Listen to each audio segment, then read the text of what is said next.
All right, so my role today is to provide a framework and a point of departure for our discussion this afternoon. So we are going to look at basically three kinds of questions. The first one is, what does it really mean for us to be saying that we have a global campus? The second one is, what is the role does intercultural communication play in all of this? And then finally, what are the implications for all of us, educators, teachers, and students, and so on, right? So we'll begin with the first question. What does it mean for us to have a global campus? And I will begin with a few snapshots from our very own campus.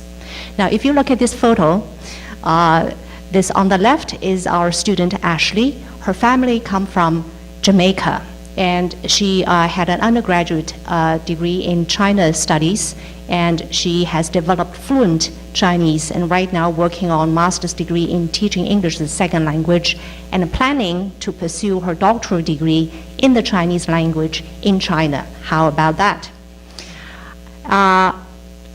Next to her, on the right, was our student Kevin, who's now also planning to teach English. I just got an email from him a couple of days ago. He's going to teach English in UAE, United Arab Emirates, right? And he is from local Long Island. Now, what they were doing was that just a few weeks ago, in this very theater, on this very stage, Ashley and Kevin, in fact, were MCs of a Chinese New Year celebration. And they did it not just in English, but they did it in Chinese. So they really dazzled and charmed and indeed surprised the entire audience in a delightful way, obviously, right?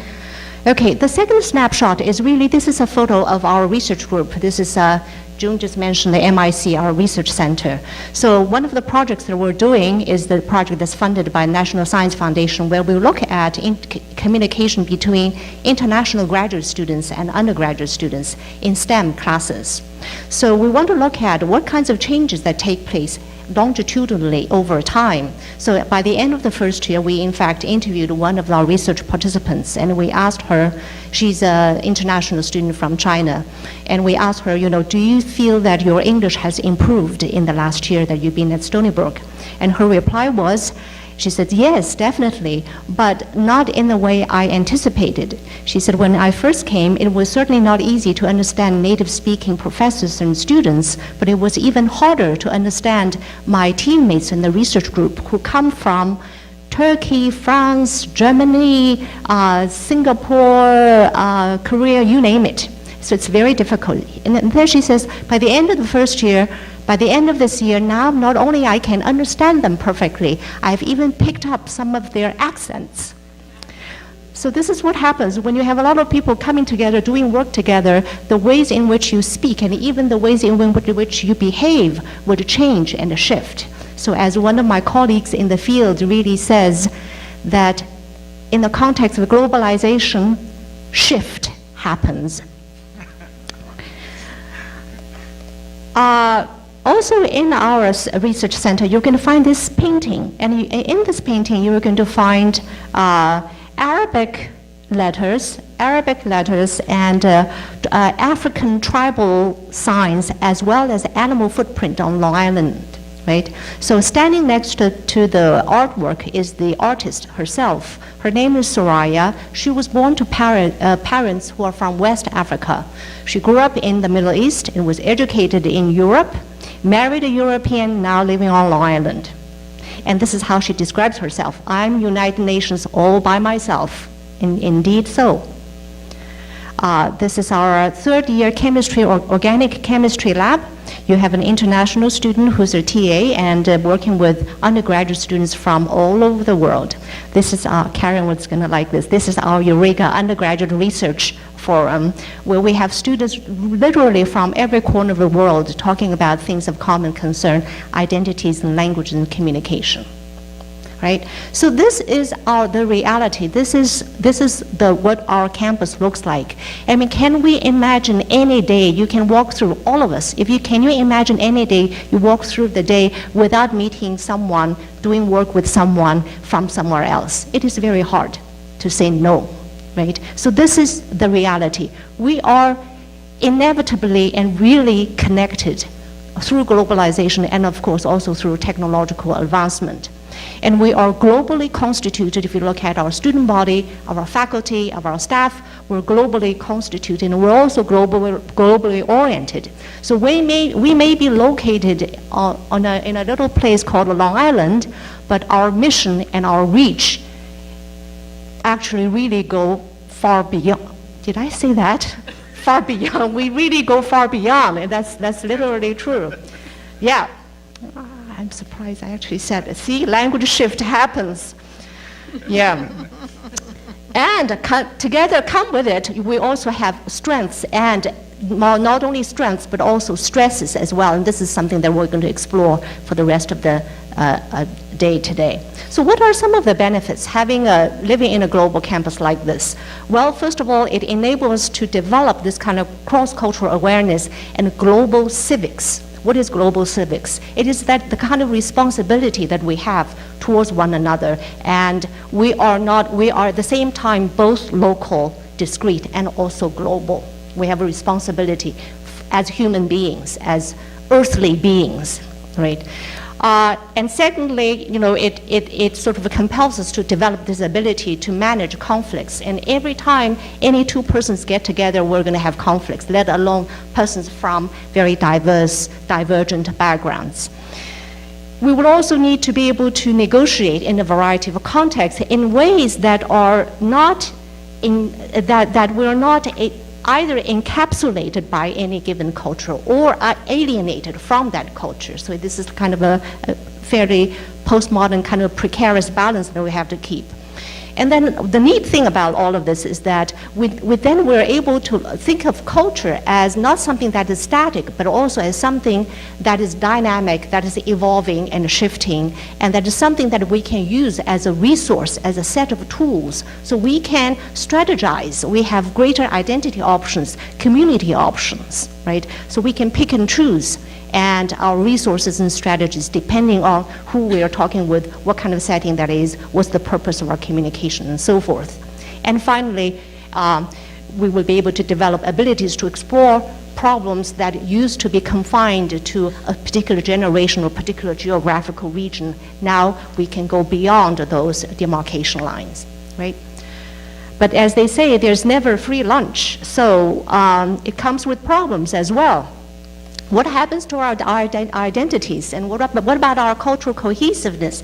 I can give you one anecdote. I used to have a student who told me that when she was in grade school, K through 12, she never had time to do school homework. I said, why? Because she was an excellent student.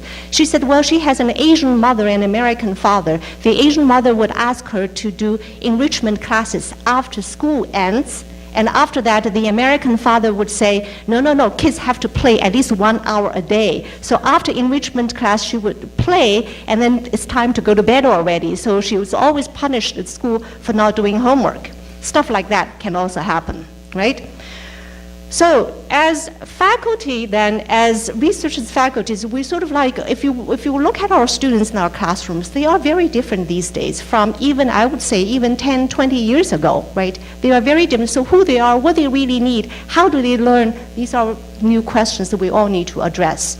And from the student points of view, people are questioning, who are our professors? I can tell you that some of my students were quite disappointed in seeing me because they said, well, when we were in China, we really enjoyed having American professors. Now I've come to America and then I have this Chinese professor, right? So I was a real disappointment to some of them. Even a simple question like, what is your primary language? It's now becoming a very difficult question to answer because we develop expertise in different domains of life. So it is very hard to say, what is the language that you are best at?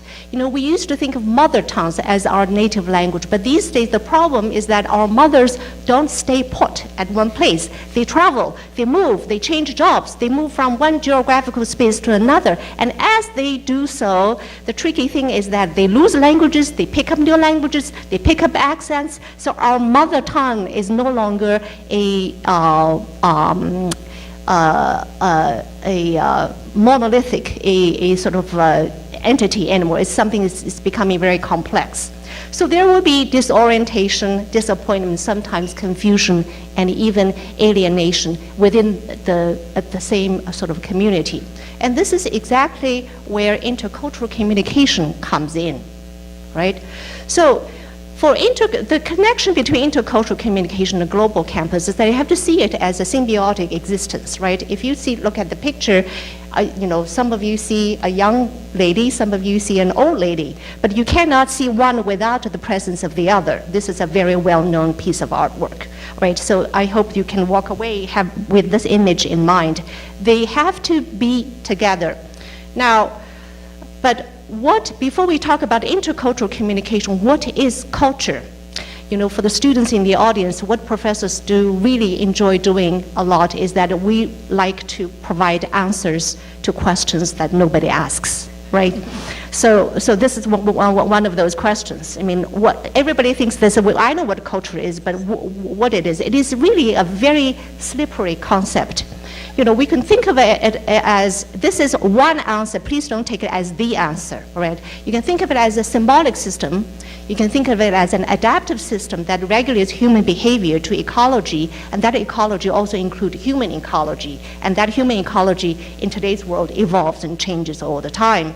It's also a cognitive system about how we draw inferences about the kind of our observed events and the places and the persons and so on. So with this definition then, intercultural communication then literally really just means two or more persons coming together, and then they really carry with them different symbolic, adaptive, and cognitive systems. And then what they do together, they come together to share symbols, verbal as well as nonverbal, right? Sounds simple.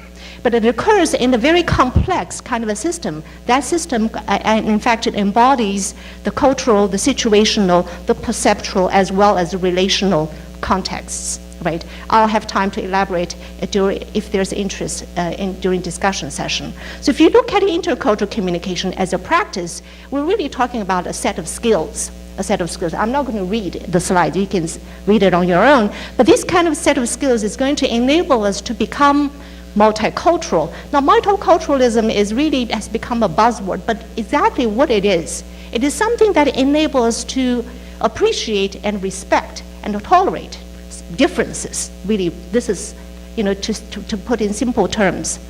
It can also be viewed as education and research, and then by that we would mean deliberate efforts, systematic deliberate effort that we make to understand, to explore, and to nurture those sets of skills, and which is really what we're doing today, this afternoon. We're talking about intercultural communication. So, what does all of this mean for all of us then? There are two aspects of the implication.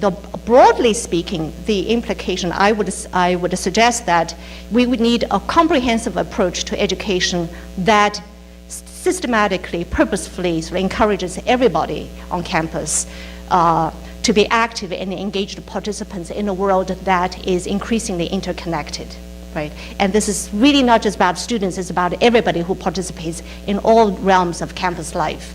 That's one. And secondly, to understand that teaching and learning, in fact, are, believe it or not, cultural processes or cultural activities. What do I mean by that? The kinds of decisions we make about teaching, the kinds of decisions we make about learning as students are premised upon our cultural specific conceptualizations as to what it means to be learning, to be teaching, what works best in terms of learning and teaching, right? These are cultural activities. It's not often realized sufficiently enough. And thirdly, in the broad implication, I would say that we would need a campus kind of awareness, which is really the purpose of today's forum, and we would need engagement of everybody, not just the Office of Global Affairs or the MIC Research Center or the languages and cultures departments, but really everybody. And that's why we have I have my distinguished colleagues from all over the campus today.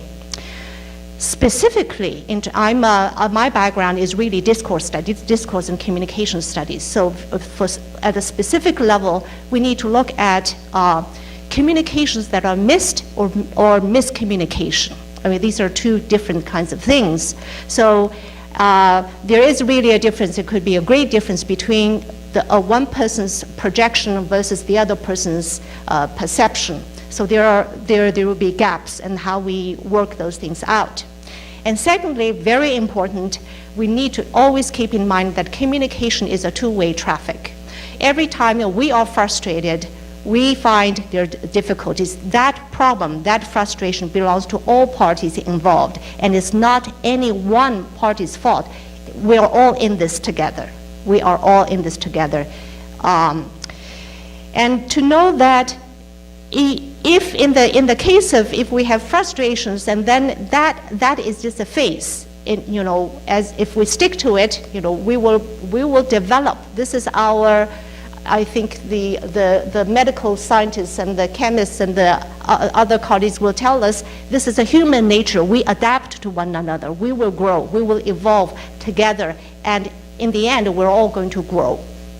We will have growth and development from this process. And then we would need to remain open-minded so that we can allow for the creation of new meanings and the new significance that really emerges through this kind of interaction, that the meanings that may not exist a priori prior to our mutual engagement, right? Okay, so two kinds of cautions.